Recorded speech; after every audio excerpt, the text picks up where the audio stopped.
आणि या रस्ता रोको आंदोलनाच्या वतीनं मी सर्वांच्या वतीनं या ठिकाणी दोन शब्दाचं मनोगत करतो।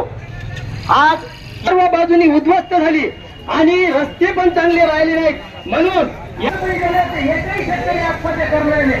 पण हे उलट धोरण असल्यामुळे या ठिकाणी सर्व उलट होत चाललं आणि भाव नाही काही नाही, म्हणून आपल्या मुलांसाठी कितीही अडचण आली तरी आपण आत्महत्या करू नये। आत्महत्या हा पर्याय नाही, काहीही झालं तरी जीव डबल येत नाही, म्हणून त्याच्यावर आपल्या मुलांनी आपले मुलं काय म्हणतात कारण मुलांना आपल्या मुलामुलांना आपली किती गरज आहे छत्रछायाची हे या कवितेतून मी सांगतो। तर आता कवितेला सुरुवात करतो। शेतामधून दर्या खोऱ्यातून घुम मित्र, आज हा चक्का जाम कशासाठी आहे हे सांगायची काही गरज नाही, परंतु भारतीय इतिहास वाचत असताना आपण वाचत असताना एक बाब लक्षात येते। मुघलांच्या काळात सुद्धा कास्तकारांना त्रास नव्हता।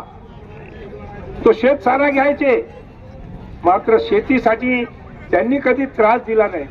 हे मुघलाच्या पलीकडचे सरकार आहे।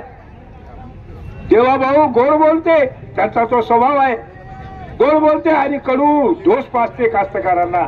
मित्र, काही घोषणा त्यांनी केल्या, ते जर पूर्ण केली नाही तर काय करावं।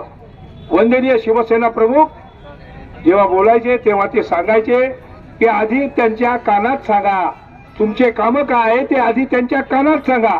आज आपण सरकारच्या कानात सांगून राहिलो, जर यांनी काही केलं नाही तर याला रस्त्यावर आणून जोड्यानं हाणू, ते हाणल्याशिवाय आपण राहणार नाही। शिवसैनिक त्यालाच म्हणतात, बाळासाहेब त्यालाच म्हणतात। मित्र, प्रत्येक शिवसैनिकाच्या अंगात शिवसेना प्रमुख अवतरले पाहिजे आणि हरामखोरांना रस्त्यावर तुडवलं पाहिजे। शेती पूर्ण शेत पाण्याखाली दबून आहे, पिकं करपलीत, पिवळे पडले, सोयाबीन नाही येऊन राहिला, कापूस नाही, कापूसले बोंड नाही, वरून धोधो पडतो आहे निसर्ग। आणि काय चालू आहे तर आपलीच राजकारणाच्या मस्तीत मस्त आहे। ते खाते तुपाशी आणि कास्तकार राजा बळीराजा म्हणतो, आम्ही जगाचा पोशिंदा भरतो आहे उपाशी। जराशी लाज नाही या शासनाला, हरामखोर सरकार बसलंय, चूक आपलीच आहे। आपल्याला आम्ही वारंवार सांगत होतो की हरामखोरांना मतदान करू नका। हे हरामखोर बोलतात एक करतात एक। आज जर उद्धव साहेब मुख्यमंत्री असते या महाराष्ट्राचे तर तुमचा अनुभव आहे मित्र, नागपूरच्या अधिवेशनात पहिला ठराव उद्धव साहेब ठाकरेंनी घेतलाय, सरसकट कर्जमाफी।